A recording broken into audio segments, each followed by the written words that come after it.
So you guys have really been enjoying the versus battle content on my channel recently, which a massive thank you for how those videos have performed, by the way. So today I'm going to be doing another more random matchup, that being Insomniac Spider-Man versus Homelander from The Boys. Is this fight even close? Well, let's find out. Starting things off with Homelander, we have multiple statements saying that Homelander is just flat out the most impressive superhero in the verse. He's the most dangerous, he's the most powerful, that kind of thing. Meaning that we can upscale him based off pretty much every single superhero in the verse. Homelander one-shot Black Noir, who was not only capable of no-diffing a small building level explosion, however he was also capable of fighting characters who exert small building levels of power, such as Starlight, and being just fine. With this being consistent, since Homelander consistently scales to characters who far surpass Black Noir, such as Queen Maeve, who even whilst holding back, Homelander was able to fight, and keep in mind that Queen Maeve could overpower Black Noir with one arm. And then there's the fact that Homelander took on Soldier Boy and was doing just fine in a 1v1, and keep in mind that Soldier Boy not only beat the ever-living shit out of Black Noir, however he also beat the crap out of Billy Butcher and the other members of the Boys respectively, meaning that this large building to city block level scaling can apply to Homelander, since whilst it is implied that Soldier Boy's blast would be capable of killing him, it's more so due to the hacks of the blast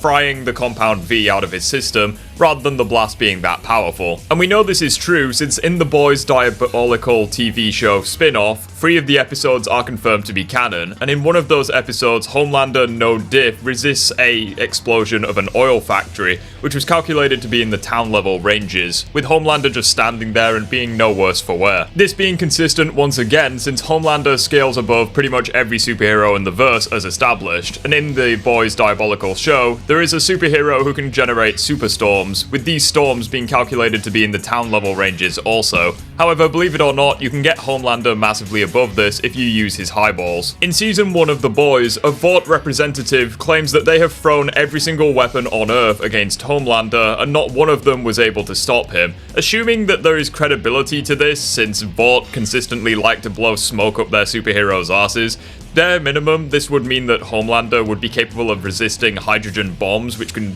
exert kiloton ranges of power. However, if we're to take it at the highest possible statement this can imply, this would mean that Homelander would be capable of resisting nuclear bombs, specifically the Tsar Bomber, which would be in the city level ranges. I am skeptical of this scaling, especially since a reoccurring theme within The Boys is information is power or intimidation is power, that kind of thing, so they would probably just intimidate people by implying Homelander is that strong. But regardless, we can give him that scaling for the purpose of this fight. In terms of speed scaling, Homelander should upscale once again every superhero in the verse, however, they pretty much all just scale to each other in speed. Homelander is able to fight Soldier Boy and Queen Maeve, Soldier Boy is able to fight Starlight and Billy Butcher, Maeve is able to fight Stormfront and, by extension, characters who scale to Stormfront like Kimiko, so pretty much every character in the verse just scales off of each other, with Homelander implied that at the very least in terms of combat speed he is the fastest, since whilst other superheroes in the verse are capable of reacting to light speed attacks, such as heat vision from Homelander and Butcher,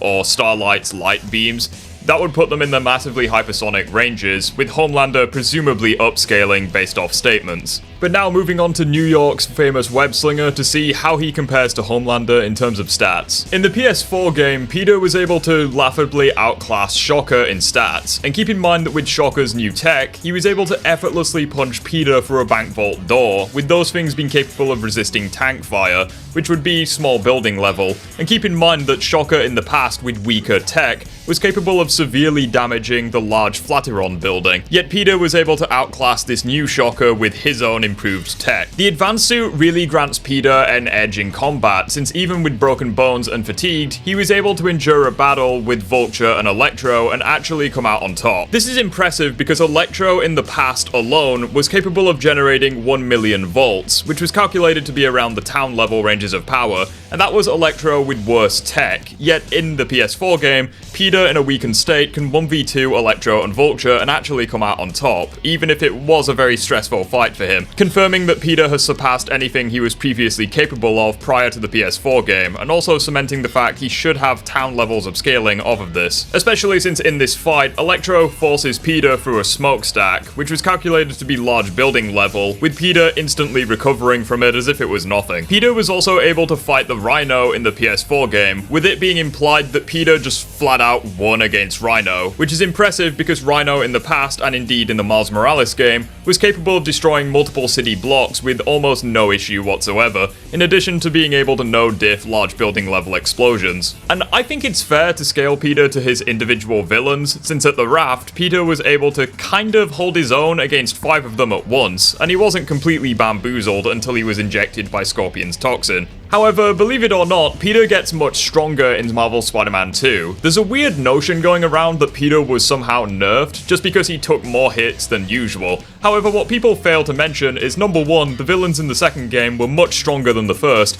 and also number 2, Peter gets up almost every time. In fact, the only time he actually dies was against Kraven, someone who is confirmed to have 6 months of prep time against not just Peter and Miles, but also their entire Rogues gallery. I think it's pretty clear that Peter would scale to Miles Morales from his solo game, since Miles is confirmed to get stronger in Marvel's Spider-Man 2, and Peter is capable of enduring hits from Sandman and Venom, characters who should be significantly above Miles, meaning that yes, I think Peter would bare minimum scale to a weaker Miles, with Miles in his solo game being capable of surviving the new form reactor after he absorbed all of its power. Based off of the statements of it destroying Harlem, it would only come out to around the large town level ranges of power. However, this is a severe lowball when we factor in that new form energy would be capable of powering New York for the next 500 years, and when calculated, this would put the feat at city level. However, you can actually get the feat way higher than this, since Miles stated that the new form reactor was going to not just destroy Harlem on a surface level, however it was instead going to vaporize it,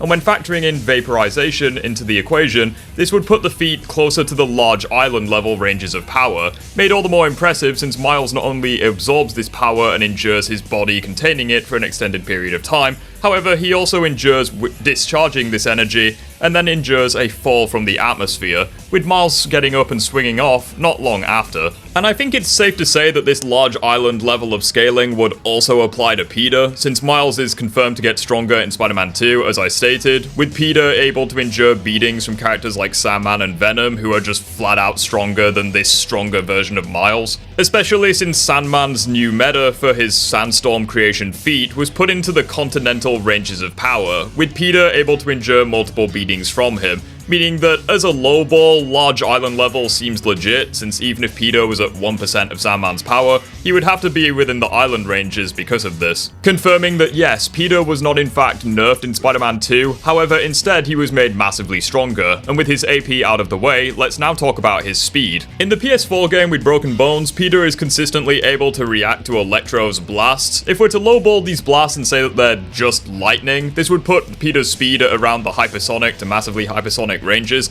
However, when factoring in the fact that his new harness allows Max to essentially become as close to pure energy as possible, we can infer that he would potentially be firing blasts of electricity, which would be light speed, which would make Peter even closer to the relativistic ranges of speed. With a fatigued, weakened Peter also able to dodge Doc Ock's arms, with Otto stating that these arms would be capable of reacting in speeds of under a nanosecond, which would put the arms' theoretical reaction speed at faster than light speeds, meaning that Peter being able to even slightly keep up with these arms would add on to the relativistic to even light speed levels of combat speed. And this is consistent since Peter at 100% in the Silver Linings DLC was capable of scaling to Cyborg Enhanced Hammerhead under the Olympus project, with Silver Sable implying that Hammerhead would dodge her experimental laser, with Peter needing to hold Hammerhead in place so that she was able to hit him with it, implying that Peter is able to fight a guy who could dodge a confirmed lightspeed laser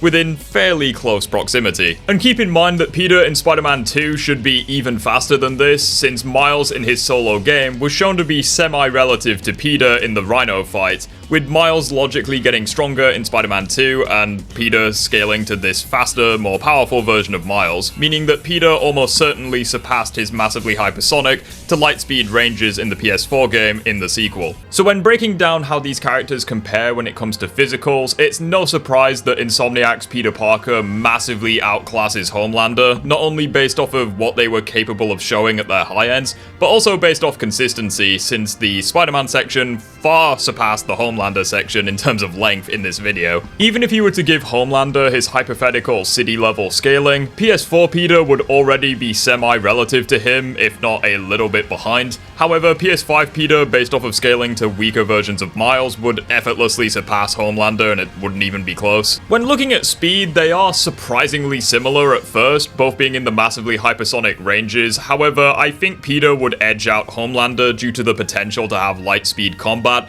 not to mention he's also massively more agile and he also has the spider sense. And from there it just gets worse for Homelander, since consistently in Season 3, characters who are confirmed to be much weaker than him are still able to give him a good fight by being better fighters, as demonstrated in the Herogasm episode with Soulja Boy and Billy Butcher, and in the finale with Queen Maeve. So when we're looking at a character like Spider-Man who is massively above him in physicals and should also be much better at fighting since Homelander relies on his powers way too much, this would honestly be a recreation of the Herogasm fight, but made much worse. I don't even think Homelander's heat vision or laser eyes would make up the difference, since whilst yes, at best they would potentially melt through Peter's webbing, they would never ever tag Peter, since he's capable of scaling to characters like Hammerhead, and Hammerhead can dodge confirmed light speed attacks, so I don't think it would even make a difference. What's making this all the more dangerous for Homelander is that pretty much every single feat that Peter has ever performed was when he was holding back to a massive extent, meaning that if he goes against a sociopath like Homelander,